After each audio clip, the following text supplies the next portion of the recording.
Hello, welcome to another episode of Tales from the Bridge. My name is Tristan, And I'm Kevin. My name's Sam. And I'm James. and we haven't talked in a while, so I think we got to catch up on some book talk. Lots of things to say. We've had plenty of time to read the book of the month and then read some other stuff. I actually went into some more fantasy too, so I'm looking forward to talking about that. Yeah, me too. Lots of sci-fi. All sorts of... I've actually gotten 2 books deep into a series I want to talk to you guys about. I've actually been reading a bit of science apart from the fiction. So I read some science and some science fiction adjacent. Well, that'll go well with Kevin having some science fact coming up. Is that right? That's right, I do. I got some stuff to talk about. And then, of course, we got the book of the month. Whose pick of the month is it? It's mine. Oh. And I'm coming down hard. No. No, don't worry. Don't worry. Don't worry. Don't forget, please leave a review for us wherever you listen to our podcast, and subscribe if you haven't already done so. Well, let's make our way over to the bridge.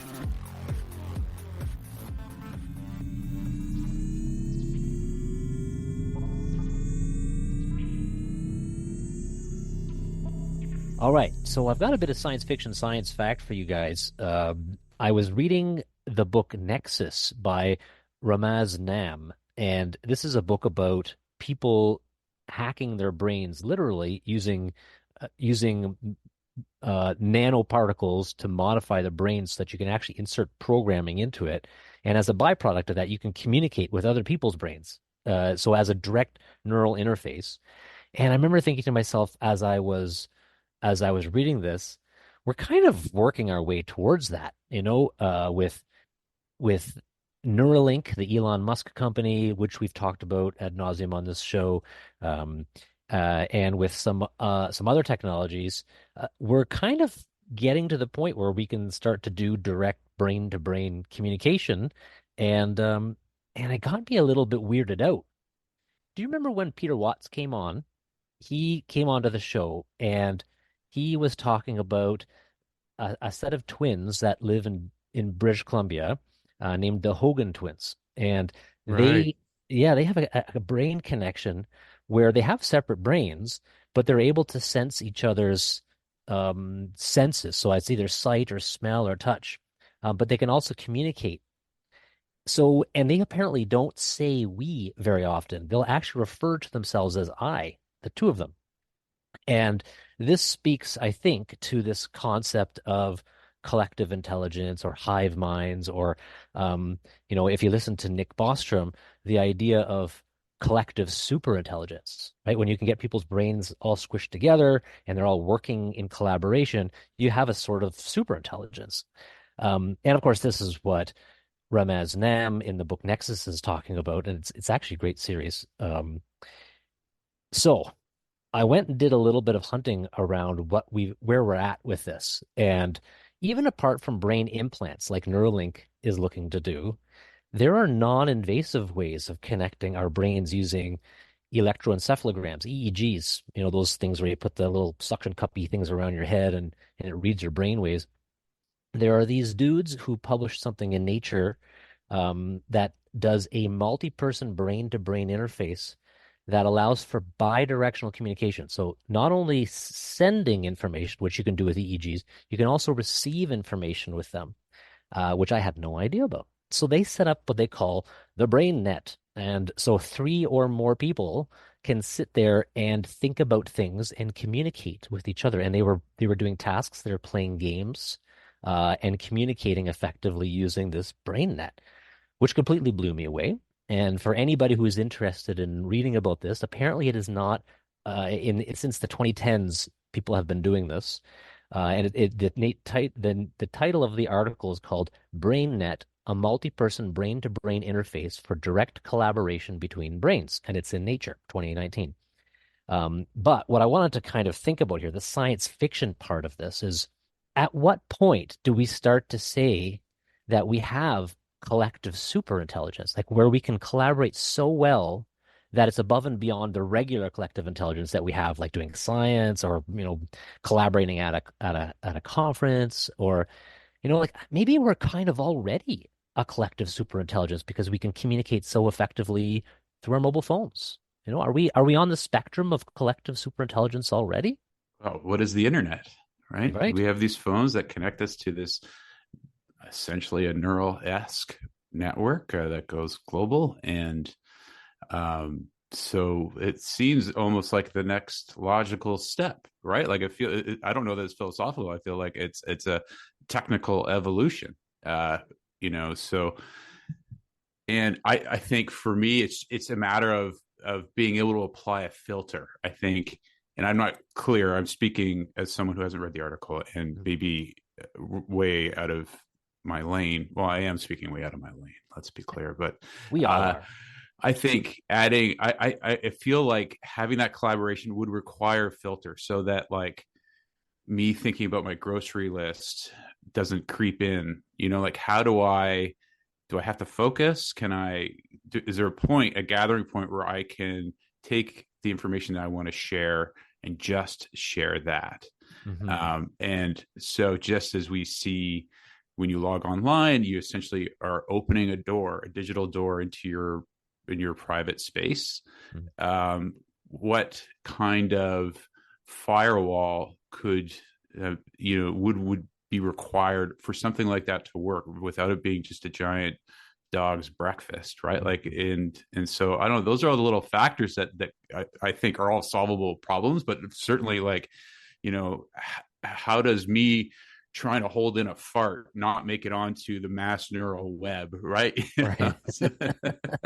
Well, and it's funny because, like, if you think about the Hogan twins, they probably don't care if the other person's trying to hold in a fart, right? It's just part of the neural background chitter chatter. So, that could be very individualist thinking, for when we do transition to being, well, if and when we ever transition to a collective superintelligence, maybe the fart Right. thing is just perfectly normal. We're always thinking about each other's flatulence.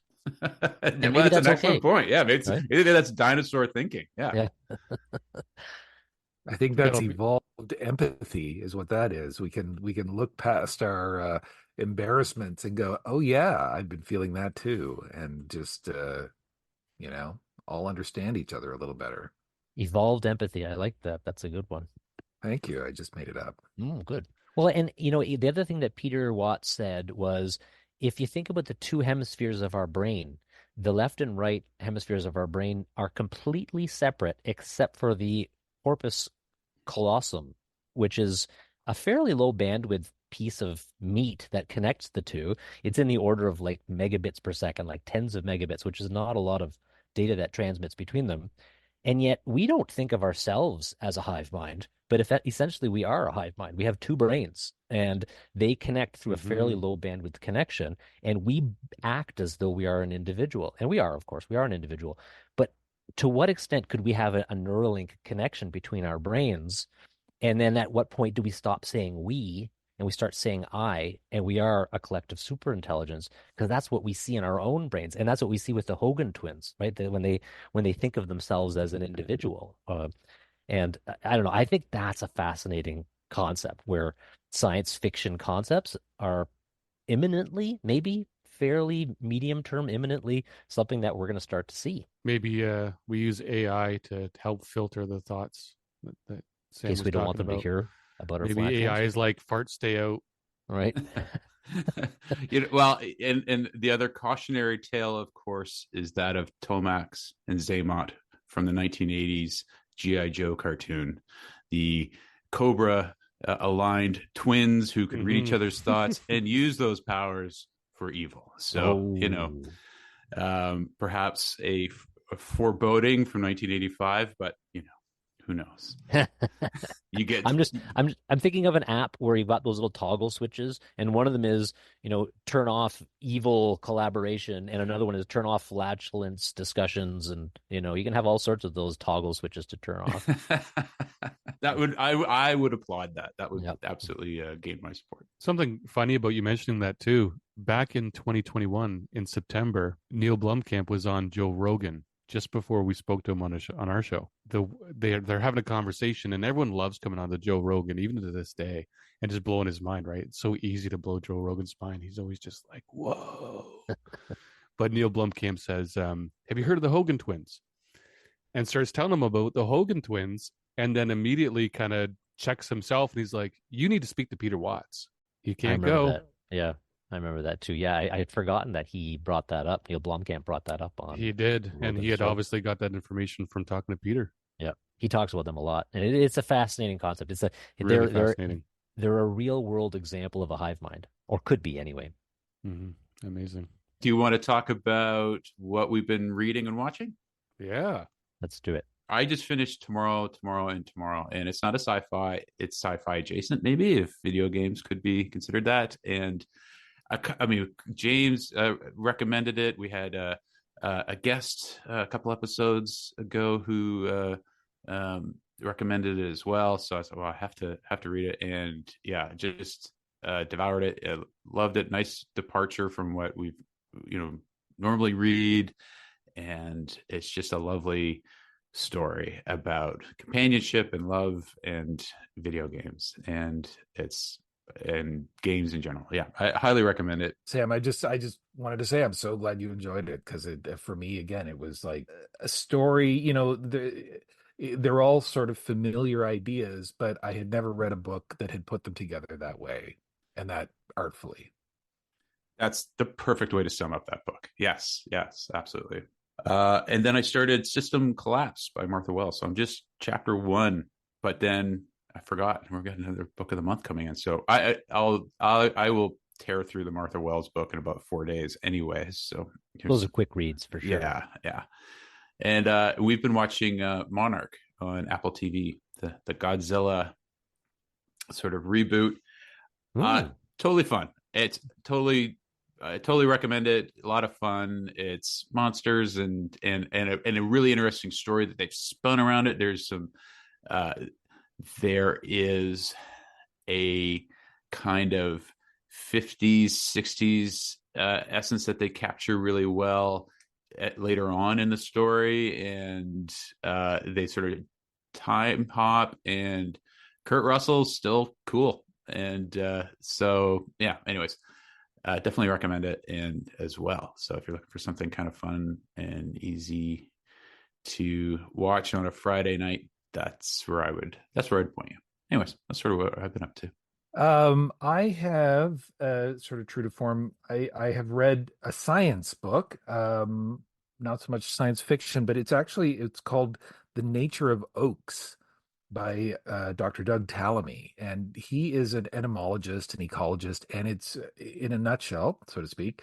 It's just about the importance of oak trees to our landscape, our native landscape, and the science behind that, and how, like, he's a big proponent. He's part of the new sort of native species gardening and ecological movement, and it's really fascinating. I'm a tree fan, so I read this one, but it was really really great, and a really interesting way to look at these things that for a lot of people are in the background, and he weaves a lot of science and ecology into this book as well too. He's an entomologist, if I didn't say that too, by trade, and he weaves a lot of his personal story into.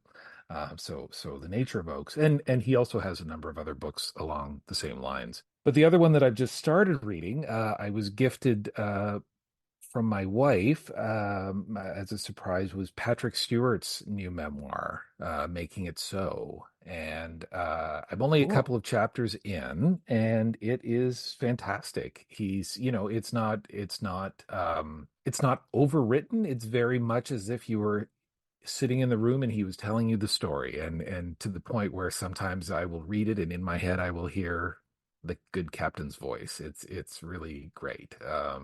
If you're a Star Trek fan or an X-Men fan, or just a Patrick Stewart fan as I am, it's a great read. So highly recommend that one too.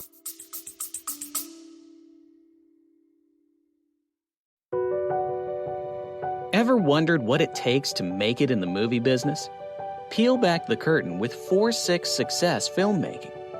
4-6 Success Filmmaking is where filmmakers share their stories and the secrets. It's beyond competitive out there. There have been movies that it's taken me 10 years to get made. Don't wait to create. Like, you've got to just keep making stuff. Tune in to 4-6 Success Filmmaking for your dose of cinematic realness, direct from the voices that have lived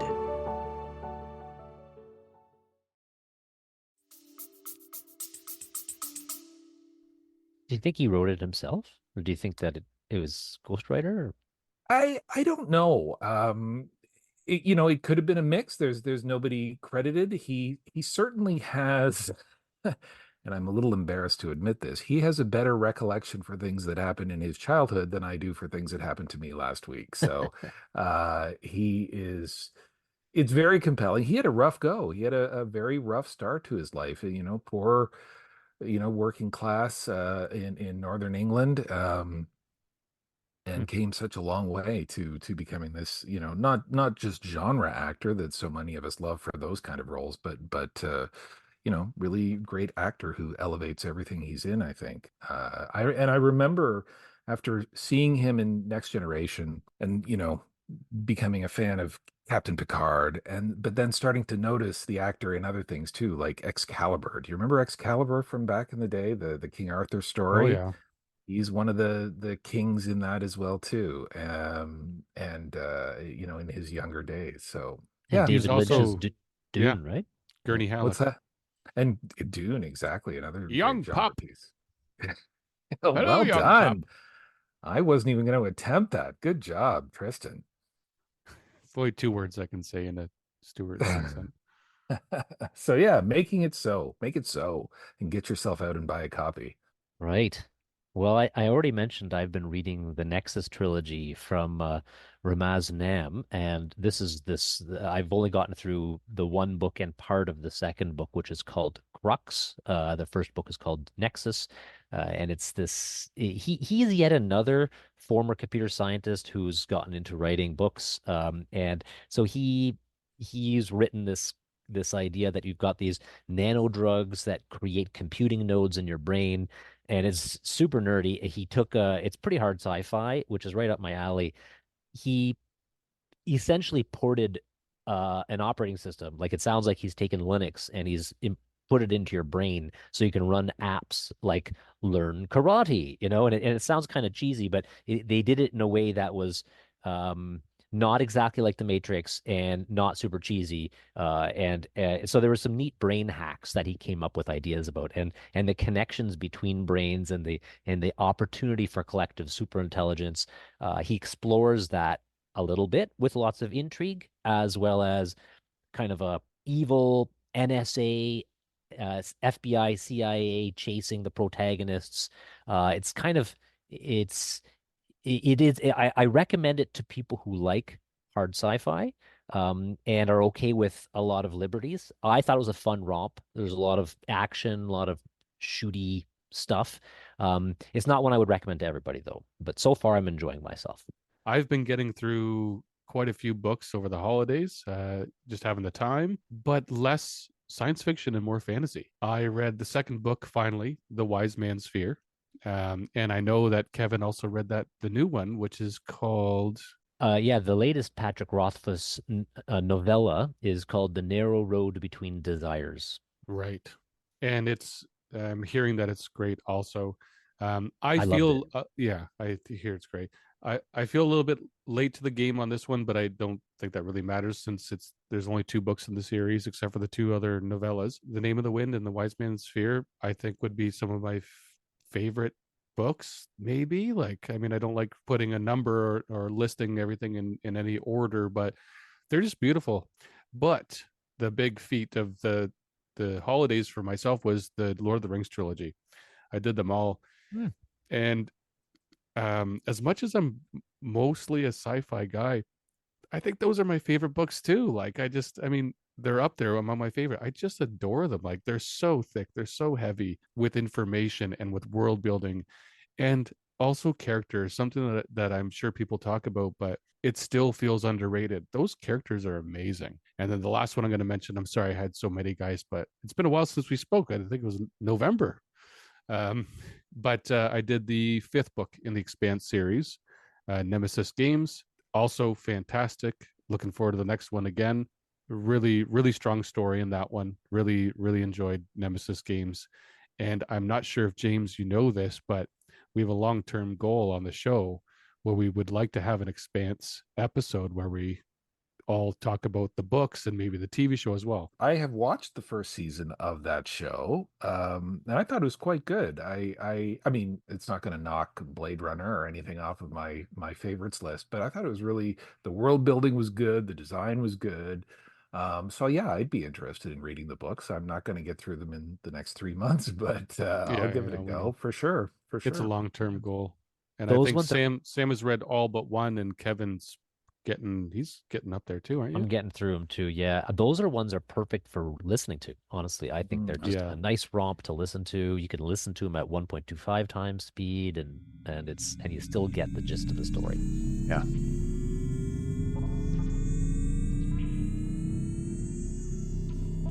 The book was my selection, and it was Take Us to Your Chief by Drew Hayden Taylor, who is a Canadian First Nations author. And Take Us to Your Chief is a collection of Indigenous themed science fiction stories. And we had the pleasure of interviewing Drew last week, so that hopefully everyone has heard that episode already. But now we're digging into the book a little bit more. And I hadn't read this book when I recommended it. I was looking for something specific, and that was a First Nations author who had done science fiction. And this is the first one that popped up, thanks to my handy internet search. And it was really, I think it was a good way to start. Drew prioritizes humor and a light touch, and I think it was, for me anyway, his approach on a variety of themes, whether they were, kind of light and silly, such as like language, an indigenous language ultimately causing, another Armageddon, to um, suicide, to colonization, to generational trauma. All of these themes embedded within these science fiction-esque stories. And make no mistake, it's not a hard sci-fi book. It's every short story covers a different kind of sci-fi trope, as Drew himself said in our interview. But I think I think for the large part that it's done really effectively. And I know Tristan, you and I really both gelled on the story Lost in Space, about a First Nations astronaut who was out in space alone with his AI companion.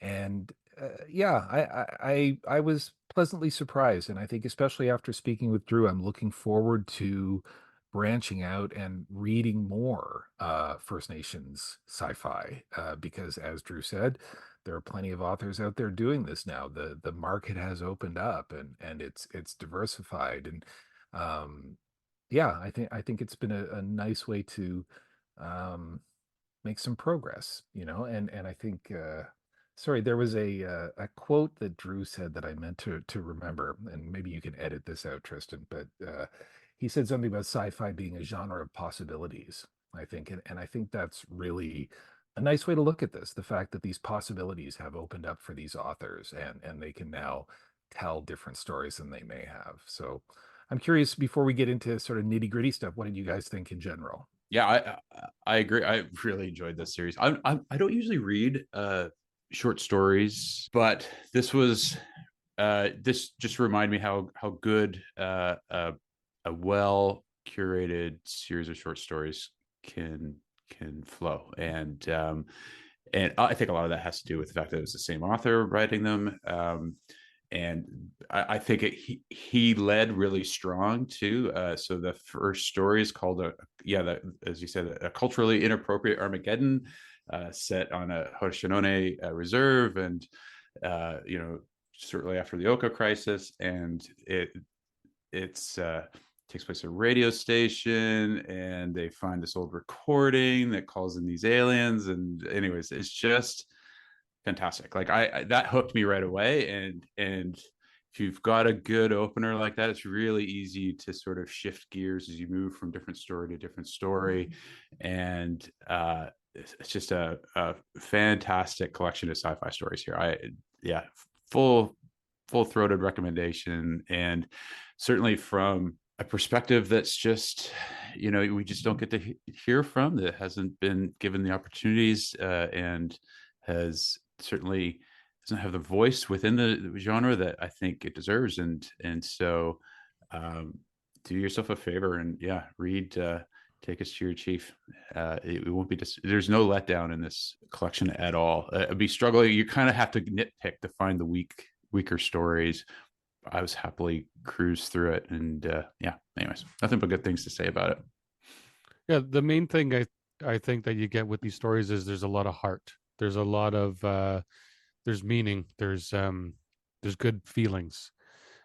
Mostly positive. There's some sad aspects, but for the most part, it's inspirational. We will have a link in our description, but also in the last episode where we did talk to Drew, DrewHaydenTaylor.com, and buy yourself a copy. There's a link to Douglas and McIntyre where you can buy it. There are certain stories that hit you really good. As James said, we both really liked the Lost in Space. And I just want to home in on that one and just say that from all the science fiction that we do read on this show, I have never experienced kind of the feeling of, I just really felt what was being said. I could see it, I could hear it, and I felt where the character was in the middle of space as an indigenous person with drums beating from an uncle who had just passed. And just all that combined really made a very strong emotional trip. And that sometimes, I mean, science fiction authors, especially the hard science fiction authors, whom I really do love to read, they can miss out on those opportunities. And Drew went for it, and it's probably because he doesn't come from a science fiction background that he comes from more of a literary background. And then also just fun little thrillers like the Dreamcatcher one. I forget what that one was called, but little conspiracy theory kind of thing, which I wonder, and we didn't actually ask him about that, is how is that story changed or not changed because of the last 3 years being the rise of so many conspiracy theories. That one story was written obviously before the pandemic and kind of makes fun of the conspiracy theory, but also gives it some truth. And it was a neat little thriller. So there's lots of little fun rides to take with this short story collection. And I'm also just happy that James picked a short story collection. We've never done that for the book of the month, so it was kind of refreshing. And if you haven't listened to the episode that came up before this one with Drew, it's kind of January is Drew Hayden Taylor month. It's which is kind of neat. The other thing I wanted to mention about this too, and it's something we kind of spoke about too, is one of the tropes in sci-fi is and things like comic books like the X-Men and mutants and is that idea of the other. It is the other or the alien presence, and it was an interesting exercise to read something that's traditionally a sort of escapist like sci-fi, but then have the real world issues that come with some of these stories in the back of your mind. And even though there are a lot of experiential and historical differences, it was a good reminder that we're all human as well too. That we may look different and speak different languages and have different things that we relate to, but we still share that link, and it's that bridge. I think that so to speak, as Drew mentioned, with his humor, he likes to create those bridges, and I think if people can maybe take the sci-fi, take the sort of cultural influence, and build that little personal bridge themselves, try to broaden horizons and get some extra understanding, even if it's through something like this, it might be a worthwhile exercise. For sure. Yeah, definitely. So Tristan, you and I bonded over Lost in Space. It was Dreams of Doom that was the government conspiracy story, which was both really funny, I thought, and also sort of subliminally terrifying at the notion of something like that coming true. Mr. Gizmo was another story that resonated with me, and I found it was very visceral and very easy to see. In my mind's eye, I could picture that story, and it was a suicide story, but it was almost more of a fantasy story, I thought, than a sci-fi story, but well worth reading and well worth that experience.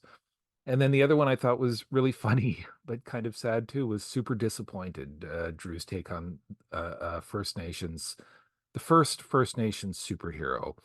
and the fact that he would just get bogged down in regulations and paperwork and the legal system and all of the stuff that just gets imposed on people to flatten their lives. And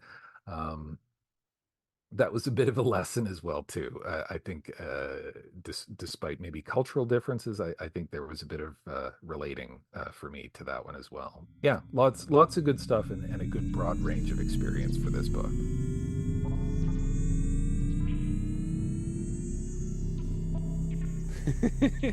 There's always a bit of an uh-oh at this moment, isn't there? So I was thinking we've always had a bit of a half and half when it comes to the hard sci-fi on the show. Kevin and I really agree on a few of the hard sci-fi. We both love the Ian M. Banks, and then we like Peter Watts and a lot of the hard sci-fi. And Sam will kind of step away. James, I'm not sure, and I was thinking, well, maybe this would be a good opportunity to initiate James.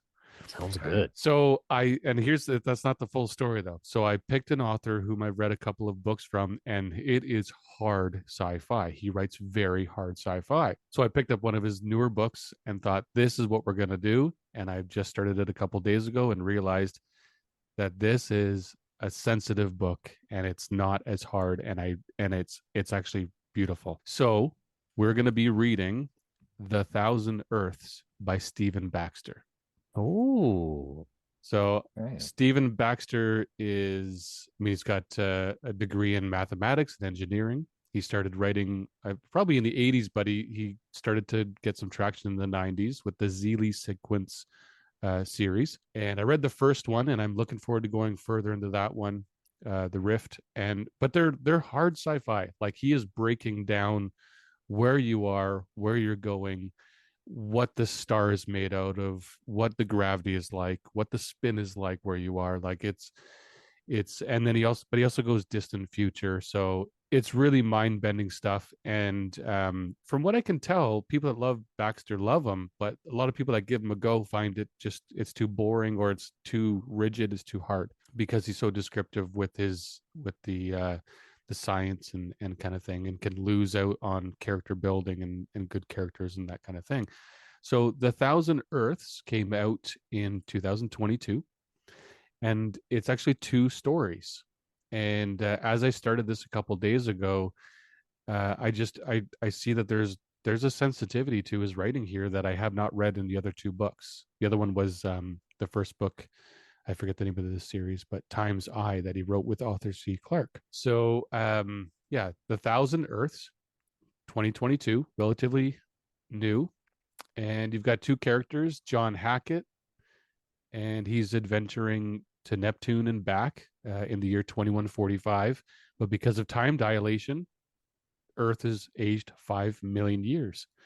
And the other story is a young girl named Mela, and it's year 30. We don't know where she is necessarily, as far as I can tell, but she's on a planet, one of the 1,000 Earths, in which the land is just falling apart and it's breaking in. So that's year 30 at the beginning. It's year 29, 28, 27, because that's going to be the end when they hit 0, because the planet is, all the land is collapsing and they just don't think anyone will survive. And it's that story with Mela, the young girl, and her twin sister. It's very gentle and scary and real, and it kind of reminds me a bit of an Atwood, or it's really well written and beautiful. And then the John Hackett story is more of that hard sci-fi, the explorer who returns to Earth, and it's 5 million years later. So you've got a mix of the hard and the not so hard sci-fi with this book. So I wouldn't say this is initiation like originally planned. that'll be my Challenge next book. accepted.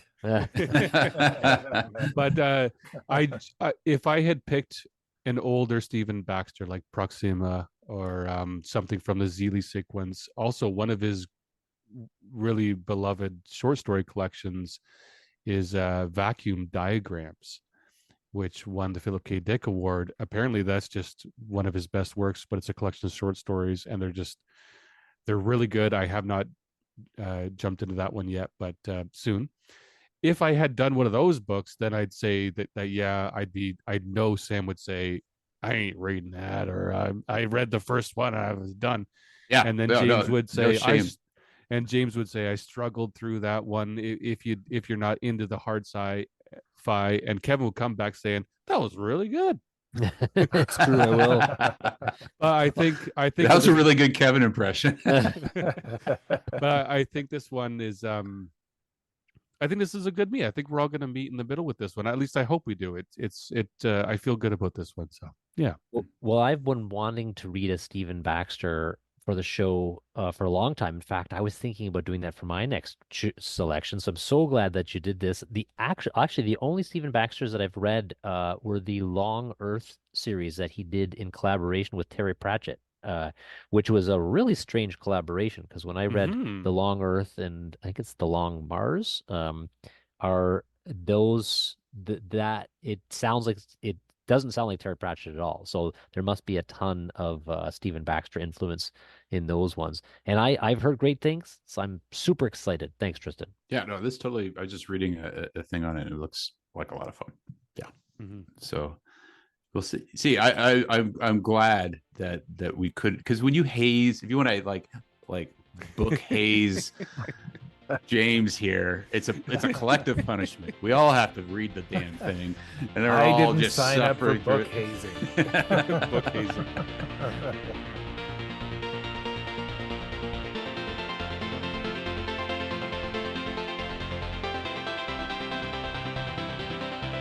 Thank you very much for joining us on The Bridge. As usual, please leave a review, subscribe to the show, tell a friend. Let's get more people listening, more people joining in on the conversation. We really appreciate you. Until next time.